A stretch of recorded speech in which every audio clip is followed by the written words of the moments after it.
Nakasalang din ngayon si Environment and Natural Resources Secretary Gina Lopez sa kanyang confirmation hearing sa Senado.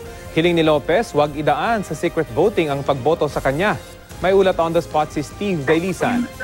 Steve? Rafi, kakasuspend lamang nitong Commission on Appointments hearing dito sa kumpirmasyon kay Secretary Gina Lopez ng DENR. Mangyari kasi, Rafi, mayroong 21 na mga oppositors dito sa kanyang kumpirmasyon. Kaya ang nais ng komite ay madinig ang isa-isa sa mga ito para mabigyan sila ng pagkakataon na ipaliwanag kung bakit nila tinututulan itong kumpirmasyon ni Secretary Lopez. Nauna na kaninang sumalang, Rafi, sa dun sa mga oppositors na yun, yung isa na kumikwestiyon dun sa air quality monitoring ng DENR na palyado raw yung mga equipment.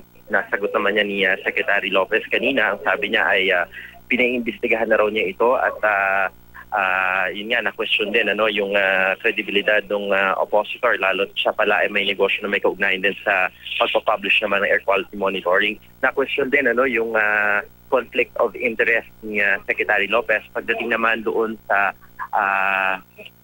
una, yung naging problema ng kumpanya, nung kanyang mga kaanak, yung First Balfour, yung naging issue sa Bangkal, Makati, at ikalawa naman yung isa pang open pit mining sa Lubok. Yan ay sinagot din ni Secretary Lopez. Pero dahil nga napakarami pa ng mga oppositors, ay nagpasya itong si committee chairman na Senator Manny Pacquiao na gawin na lamang bukas at sa Biyernes yung pagpapatuloy nung pagdinig. Ayon kay Secretary Lopez ay nagpapasalamat siya dun sa pagsuporta sa kanya ni Pangulong Duterte, partikular dun sa pangumbinse dun sa mga miyembro ng komite, yung mga mambabatas na bigyan siya ng pagkakataon na makapaglingkod sa DENR. Sabi niya kanina sa atin, nung makapanayam natin, na huwag daw sana idaan sa secret voting para malaman ng taong bayan kung sino ba talaga dun sa mga mambabatas yung para sa kalikasan. Kanina, Rafi, ay nag-present din ito si Secretary Lopez ng kanyang mga plano para sa DENR at binanggit niya nga na ilan dun sa mga minahan na kanilang ipinasara at ilan dun sa mga minahan ay pag-aari mismo ng mga mambabatas na nakaupo sa Commission on Appointment.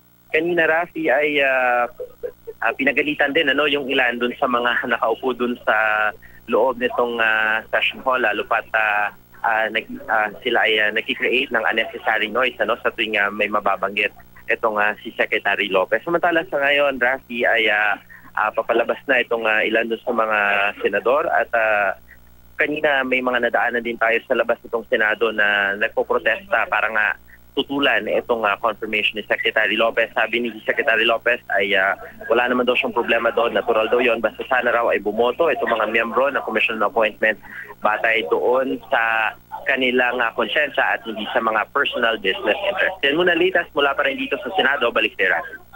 Maraming salamat, Steve Dailisan.